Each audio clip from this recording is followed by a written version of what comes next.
Hello दोस्तों। आपको पता चला होगा कि यूएसए ने वेनेजुएला पे स्ट्राइक कर दी है। अगर आप मैप ध्यान से देखें तो यूएसए ये रहा और वेनेजुएला यहाँ साउथ अमेरिका की कंट्री है। और उन्होंने अभी हाल ही में ही वेनेजुएला की प्रेसिडेंट को निकोलस मादुरो को और उनकी वाइफ को एबडक्ट करा और उसको वापस यूएसए ले गए for what charges, for narco and terrorism charges. उनको लगता था कि वेनेजुएला टेररिज्म और ड्रग्स बहुत ज़्यादा यूएसए को सप्लाई कर रहा है इलीगली, जिसकी वजह से यहाँ के यूथ को बहुत प्रॉब्लम आ रही है। जबकि ये कोई रीज़न नहीं था, क्योंकि उससे भी ज़्यादा प्रॉब्लम उनको मैक्सिको से थी। बट यहाँ का जो ऑफिशियल रीज़न है उन्होंने नार्को टेररिज्म ही बताया। अगर आगे जाके हम देखें कि वेनेजुएला की और क्या दो फैक्ट्स जो है हमें ध्यान रखना है, वो है उसकी कैपिटल कराकस। कराकस वेनेजुएला की कैपिटल है। और दूसरा जो फैक्ट है वो है Venezuela is the largest proven reserve of oil. ये आपको ध्यान रखना है। तीसरी जो चीज़ आपको याद ध्यान रखनी है उसकी नेबरिंग कंट्रीज़। दोस्तों, नेबरिंग कंट्रीज़ अगर देखा जाए कि वेनेजुएला की जो नेबरिंग कंट्रीज़ है वो है कोलंबिया, गुआना और ब्राज़ील। ये तीन कंट्रीज से अपने बॉर्डर्स को शेयर करता है।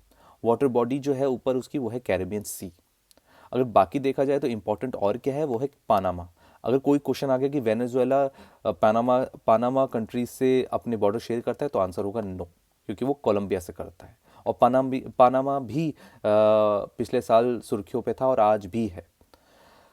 तो अगर आप देखें आगे जाके तो इसकी इम्प्लीकेशंस क्या होंगी। इसकी इम्प्लीकेशंस यही हैं कि आप जब यूएसए ने स्ट्राइक करी वेनेजुएला पे तो उसने यूएन चार्टर्स 2.1 का उल्लंघन करा। 2.1 में ये लिखा था कि आप हेड ऑफ स्टेट को और या हेड ऑफ स्टेट को, इसकी कंट्री को आप किडनैप नहीं कर सकते, या फिर ये चीज़ें जो उनके ऊपर जो भी एपिसोड जो हुआ है इस बात का, वो इस पूरे यूएन चार्टर 2.1 का उल्लंघन है। और ऐसे ही बहुत सारे ऐसे चार्टर्स हैं, यूएन पीस क्लॉजेज हैं, उनका यूएसए ने पूरा उन सारी चीज़ों की धज्जियाँ उड़ाई हैं, उन सबको इग्नोर करा है। That's the reason why foreign policy में भी इसका बहुत बड़ा असर आएगा। अब ऐसा क्यों होगा, वो ये है कि ऐसा क्यों करा उसने, वो इसलिए क्योंकि जो वेनेजुएला है उसका चाइना के साथ बहुत अच्छे रिश्ते हैं।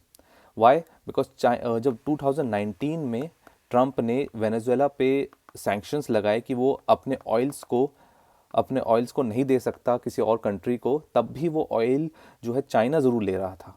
मतलब वेनेजुएला की 80% जो ऑयल जो हर साल जो भी प्रोड्यूस होता था वो चाइना ही ले जाता था, चाइना ही उसको इंपोर्ट करवाता था अपने पास। तो ये जो चीज़ है ये बहुत बड़ी रीज़न था जिसकी वजह से यूएसए ने वेनेजुएला पे स्ट्राइक करी। चाइना ने पूरा इस चीज़ के खिलाफ बात करी है। अब दूसरी बात यह है कि चाइना के सोशल मीडिया में कुछ अलग बात हो रही है। चाइना का जो सोशल मीडिया है उसने ये बोला है कि वो उसमें ये बात हो रही है कि हम ये सेम मॉडल हम अपना ताइवान पे भी करेंगे।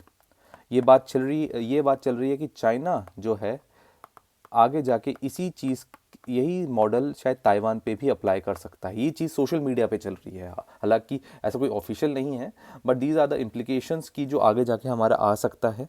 बिकॉज ऑन गोइंग कन्फ्लिक्ट बहुत सारे हो रहे हैं। आपको पता होगा कि यूक्रेन में भी प्रॉब्लम हो रही है, यूक्रेन एंड रशिया। और कोलंबिया और थाईलैंड की भी प्रॉब्लम आई। और अब यहाँ पे यूएसए ने वेनेजुएला पे भी स्ट्राइक करा। तो these are all the conflicts जो आजकल बहुत ज़्यादा चल रहे हैं और ये आगे जाके 2026 में भी अनफोल्ड होंगे। इन सब में इंडिया का क्या रोल है? इंडिया का यही रोल है कि इंडिया का वैसे इकोनॉमिकली इम्प्लीकेशन ज़्यादा कुछ आएंगे नहीं। उसने हर चीज़ पे डीप कंसर्न तो जाहिर करा है, लेकिन वेनेजुएला का जो एपिसोड हुआ है उसके वजह से इंडिया पे वैसे इकोनॉमिकली कोई खास असर आएगा नहीं, क्योंकि वो पहले भी ऑयल लेता नहीं था। दूसरा, 2019 से पहले वो मुश्किल से 0.3% या ऐसा कोई ऑयल वेनेजुएला से लेता था। उसके बाद उसने पूरा ही बंद कर दिया। ग्लोबली जो ऑयल के प्राइसेस हैं वो थोड़े बढ़ सकते हैं, लेकिन उसके बाद वो स्टेबल ही हो जाएंगे। तो आपको ये बहुत सारी जो चीज़ें हैं वो आपको ध्यान रखनी है। और अगली बार जो आगे जाके और भी जो चीज़ें अनफोल्ड होंगी वो आपको ज़रूर शेयर करूँगा, ज़रूर मैं आपको बताता रहूँगा। आप प्लीज़ लाइक एंड सब्सक्राइब करें ताकि आपको वो सारी नोटिफिकेशंस आती रहें। Thank you.